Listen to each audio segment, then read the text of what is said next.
Assalamualaikum warahmatullahi wabarakatuh.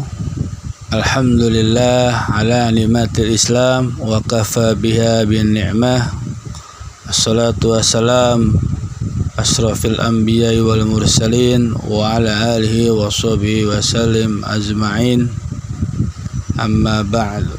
Alhamdulillah, segala puji bagi syukur kepada Allah Subhanahu wa taala. Salam dan salawat tercurahkan kepada junjungan Nabi kita yang mulia, Nabi Muhammad sallallahu alaihi wasallam. Semoga kita selalu mendapatkan rahmat dari Allah Subhanahu wa taala, dan semoga apa hajat-hajat kita yang kita panjatkan dikabulkan oleh Allah Subhanahu wa taala.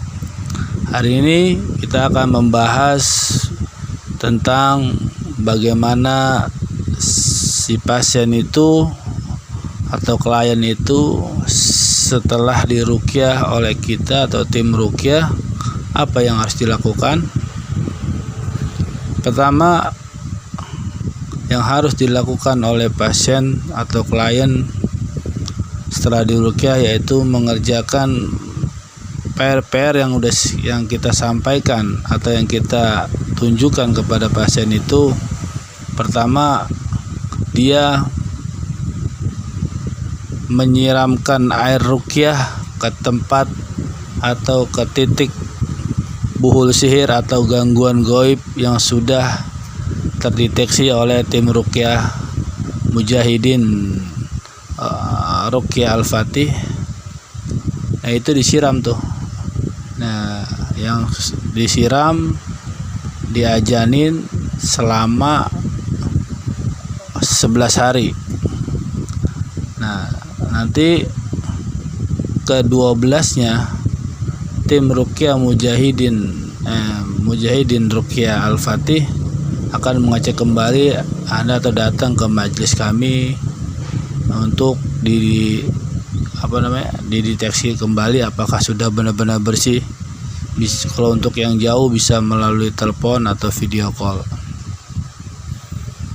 Jadi disiramin tuh. Pertama, tugasnya adalah seorang pasien yang telah diruqyah yaitu siram dengan siram buhul-buhul sihir dengan air ruqyah yang sudah terdeteksi gangguan gaibnya. Misalkan kalau untuk sihir kasusnya di depan rumah, titiknya di mana itu disiram-siramin di kamar, atau di ruang depan yang sudah terdeteksi oleh tim Mujahidin Ruqyah Al-Fatih. Ya, pokoknya PR yang diberikan oleh tim ruqyah kami dikerjakan dengan sungguh-sungguh selama 11 hari. Yang kedua, untuk perbentengan diri untuk pasien dan keluarganya, yaitu setiap ba'da subuh membaca La ilaha illallah wahdahu la syarikalah lahul mulku wa lahul hamdu yuhyi wa yumitu wa huwa ala kulli syai'in qadir.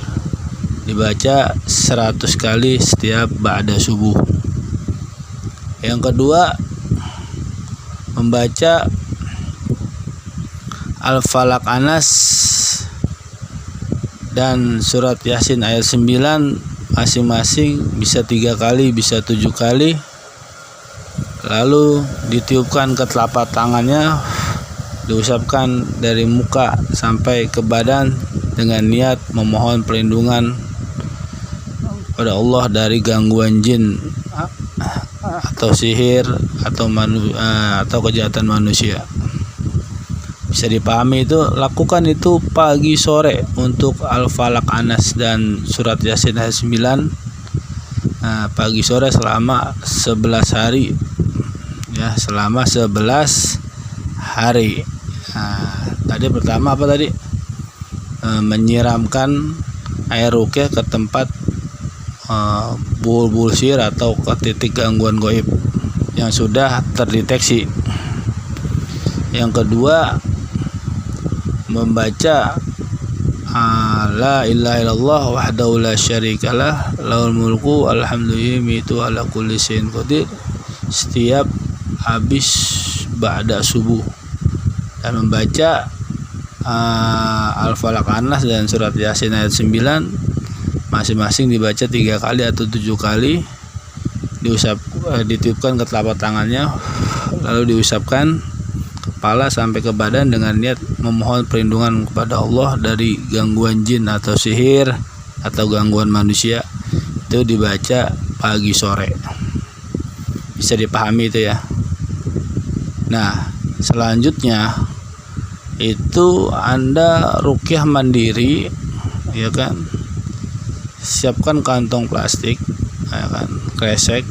Posisinya boleh duduk, boleh berdiri. Tapi biasanya kalau untuk gangguan sihir atau gangguan gaib itu kita posisikan dalam keadaan berdiri, lalu menghadap kiblat, dan jangan lupa sudah berwudu. Nah, paham tuh? Setelah itu menghadap kiblat, membaca A'udzubillahi minasyaitonirrajim. Bismillahirrahmanirrahim. Alhamdulillahirabbil alamin. Allahumma sholli ala sayyidina Muhammad wa ala ali sayyidina Muhammad, atau selawat Ibrahimiyah atau selawat yang Anda bisa. Lalu membaca Al-Fatihah 1 kali, ayat kursi 1 kali, atau juga langsung membaca Al-Falaq, An-Nas. Setelah itu berdoa, ya Allah, jika di dalam tubuh saya atau di dalam diri saya ada gangguan jin atau sihir atau penyakit medis dan non medis, keluarkan ya Allah, sembuhkan ya Allah. Diulangi 3 kali doanya. Ya Allah, jika di dalam diri saya ada gangguan jin atau sihir, keluarkan ya Allah, sembuhkanlah ya Allah. Nah, 3 kali. Ya Allah, jika di dalam diri saya ada gangguan jin atau sihir, keluarkan ya Allah, sembuhkan ya Allah. Berkahnya Nabi Muhammad SAW. Lalu baca innama amruhu ija arada syai'an ayyakula lahu kun fayakun wa subhanallazi biyadihi malakutu kulli syai'in wa ilaihi turja'un. Lalu baca alhamdulillahirabbil alamin. Allahumma sholli ala sayyidina Muhammad wa ala ali sayyidina Muhammad. Pejamkan mata. Jangan lupa kreseknya, kantong plastiknya diarahkan ke mulut, nunduk dan buka mulutnya, niat buang penyakitnya. Terus lakukan, terus dalam hati, ya Allah, buang penyakit saya ya Allah. Nanti dia muntah sendiri tuh. Terus sampai muntah. Atau apabila nggak muntah selama 5 menit, ludahkan aja dengan niat membuang penyakitnya. Tadi ada pertanyaan, jika nggak pakai innama amruhu, langsung aja Al-Falaq, An-Nas boleh. Bismillah, hamdalah, sholawat, Al-Falaq, An-Nas, langsung buka mulutnya boleh. Yang praktisnya gitu boleh, tapi keadaan berdiri ya, jangan duduk. Kalau duduk biasanya penyakit medis. Nanti kita sharing caranya bagaimana untuk penyakit medisnya. Jadi udah paham nih, ada 3 inti dalam PR yang harus dilakukan oleh si pasien itu. Yang pertama adalah menyiramkan air ruqyah yang sudah dibacakan ayat Al-Quran ke titik-titik terindikasi gangguan jin atau sihir. Yang kedua yaitu membaca amalan doa atau perlindungan kepada Allah Subhanahu wa taala, seperti la ilaha illallah wahdahu la syarikalah lahul mulku walhamdulillah wa huwa ala kulli syai'in qadir, dibaca 100 kali setiap habis subuh. Iya, terus membaca surat Al-Falaq, An-Nas dan surat Yasin ayat 9 yang membunyi wa ja'alna min baini aydihim sadda wa min khalfihim saddan faghshaynahum fahum la yubsirun. Masing-masing dibaca 3 kali atau 7 kali, ditiupkan ke telapak tangannya. Bismillahirrahmanirrahim, tiup, lalu usapkan kepala dengan niat mohon perlindungan kepada Allah dari semua gangguan jin, sihir ataupun manusia. Dari, ya kan? Udah tuh, itu dibaca pagi sore. Udah. Nah, baru berapa tuh? Yang ketiga ruqyah mandirinya, yaitu ruqyah mandirinya membaca dalam keadaan berdiri menghadap kiblat, membaca sholat keadaan berwudu, membaca bismillah, a'udzubillahi minasyaitonirrajim, bismillahirrahmanirrahim, alhamdulillahirabbil alamin, sholawat yang Anda bisa, lalu membaca Al-Fatihah dan ayat kursi, terus memohon kepada Allah doa kesembuhan yang Anda bisa dah, diulangi kalau bisa 3 kali, baru ditutup dengan baca innama amruhu ija arada syai'an ayyakula lahu kun fayakun fa subhanallazi biyadihi malakutu kulli syai'in wa ilahi turja'un. Lalu buka merem, lalu buka mulutnya, arahkan ke kantong plastik, buka mulutnya yang lebar dengan niat membuang penyakitnya. Insya Allah keluar tuh semua penyakitnya, baik dari mata, dari hidung, dari telinga, atau dari buang kotoran. Nah, setelah diruqyah nggak ada reaksi, biasanya setelah diruqyah nanti akan kerasa seperti mulas-mules atau ingin buang air kecil atau buang air besar. Nah, itu udah reaksi namanya, udah bagus. Insya Allah apapun misalkan tidak terjadi muntah ataupun, kerjain terus, buka mulutnya terus sampai 5 menit kalau bisa. Kalau nggak, tapi kalau muntah terusin muntahnya ya, biasanya itu. Insya Allah setelah itu udah tuh, udah, lalu tutup. Misalkan udah selesai nih ruqyahnya, buka matanya, ucapkan alhamdulillahirabbil alamin, baca surat Al-Falaq, Anas dan surat Yasin ayat 9 masing-masing 3 kali dengan niat memohon perlindungan kepada Allah. Jadi setiap habis ruqyah mandiri baca doa perlindungan atau ayat perlindungan, yaitu Al-Falaq, Anas dan surat Yasin ayat 9, ditutupin lalu diusapkan. Biasakan setelah habis ruqyah mandiri baca Al-Falaq, Anas sama surat Yasin ayat 9 untuk perlindungan atau perbentengan diri dari gangguan jin, sihir ataupun manusia. Paham sampai di situ? Ya kan? Itu tadi teknisnya dalam ruqyah lanjutan atau ruqyah mandiri ya, setelah diruqyah oleh tim ruqyah kami Mujahidin Ruqyah Al-Fatih. Selanjutnya apa yang harus dilakukan oleh pasien? Pertama, kita jangan seujon kepada orang, wah dia tuh yang nyantetnya, atau dia tuh yang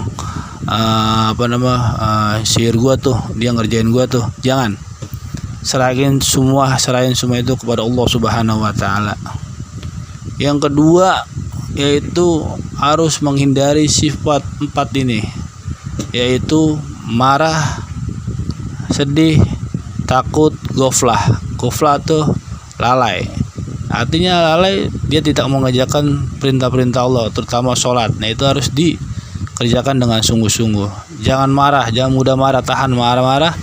Berwudu kalau marah, takut jangan usah takut, ya kan? Apapun semua udah kehendak Allah, insya Allah biasa aja, ya kan? Sedih nggak usah sedih dengan kehidupan kita. Tanda sedih dalam kehidupan kita, berarti itu tandanya dia tidak bersyukur atas nikmat-nikmat Allah yang diberikan kepada kita. Jadi paham, nikmatin dan syukuri. Sekarang apapun yang terjadi, nikmati, syukuri pemberian Allah Subhanahu wa taala, entah itu penyakit, sehat dan lain sebagainya. Nanti Allah bereskan semua segalanya, asal kita tawakal kepada Allah, pasrah kepada Allah. Insya Allah dalam hal segala sesuatu akan Allah bereskan dengan secepat-cepatnya atau selambat-lambatnya. Yang penting Allah bereskan itu semua masalah kita, entah penyakit, entah apapun itu. Dan jangan lupa membaca sholawat sebanyak-banyaknya, minimal 100 kali, ya kan? Baca sholawat apa aja, sholawat Jibril, sholawat ala Muhammad, atau sholawat Fatih, sholawat Nuri Anwar, dan sholawat Habib Soleh Tanggul, sholawat Syifa dan lain sebagainya. Silakan membaca sholawat sehari minimal 100 kali.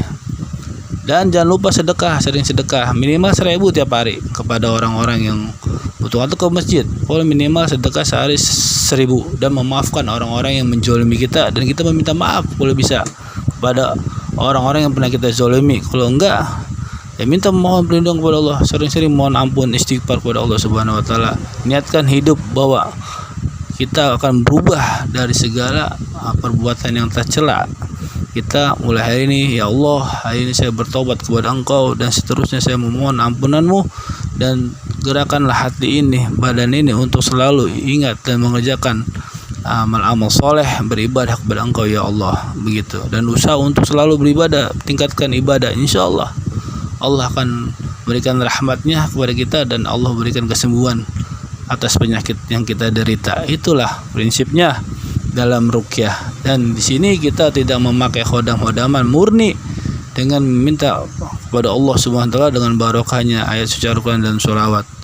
Semoga ini bermanfaat buat kita semua. Bila ada pertanyaan, silakan langsung ke nomor WhatsApp kita atau di komen WhatsApp kita, yaitu 0812 1500 7078. Insyaallah bisa dijawab. Bila mana ada teman-teman, saudara-saudara yang sedang mengalami sakit, ingin mendeteksi apakah ini gangguan medis atau non medis, bisa hubungi kami di 0812 1500 7078. Kita hanya berikhtiar, yang menyembuhkan adalah Allah Subhanahu wa taala. Ingat, dalam apapun yang terjadi dalam kita, semua atas izin Allah Subhanahu wa taala. Teruslah berpikiran positif, bersyukur kepada Allah Subhanahu wa taala, dan terus bahagia. Itulah kunci kesembuhan dari penyakit kita dan kebahagiaan dalam hidup kita. Jangan mengurusi orang lain, urusilah diri sendiri, dan tingkatkan iman dan takwa kita kepada Allah Subhanahu wa taala. Saling memaafkan, dan terutama kita memaafkan kepada orang-orang yang zalim kepada kita. Dan kita kalau bisa meminta maaf kepada orang-orang yang pernah kita zalimi, itu cara yang terbaik. Insyaallah itu aja dari saya. Terima kasih. Saya Bang Aris Al-Musafir, Mujahidin Ruqyah Al-Fatih. Semoga bermanfaat.